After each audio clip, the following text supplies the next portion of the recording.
Hello,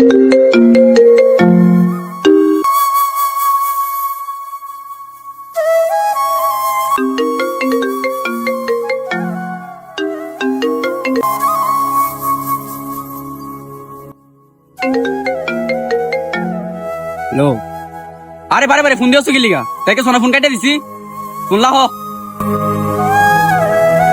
কিরে বন্ধু, এমনি সিটলি তো কেটা ফোন দিছে? আরে বেটা আর কইস না, আব্বা বারে বারে ফোন দিয়ে দাঁড়াইতেছে। তোর আব্বা ফোন দিছে? বাপের লগে মানছে এমনি সাথে জিতি করে? আরে বেটা আজেরই ফোন দেবে একটু পরে পরে। অযথা জিগাইব কই আছি, কাল লগে আছি, খাওয়া দাওয়া করে আইসি নি। এটা ভাল লাগে? বন্ধু, তোর বাপের লগে এসব ব্যবহার করা ঠিক না, বুঝছ? আজকা বন্ধু, তোর বাপ আছে দিকে তুই তোর বাপের মর্মটা বুঝস না।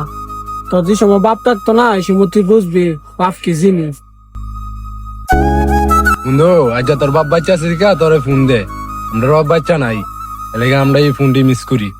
তোর বাপ যেদিন না থাকবো এদিন বুঝবি বাবার কি মর্ম। বন্ধু তুই ঠিকই কইছস, বাবা নামক বট গাছটা যেদিন আড়াইবি তো এই দিন বুঝবি পৃথিবী কত কঠিন। বন্ধু তোরা ঠিকই কইছিস রে, বাবার সাথে এসব ব্যবহার করা আমার ঠিক হইছে না। সালাম আলাইকুম আব্বা, আপনি কই আছেন? বাসায় আয়েন, আমিও আইতাছি। দুই বাপ পুত আজকে একলগে খাওয়া দাওয়া করুন। বন্ধু তারা থাক, আমি আইতাছি।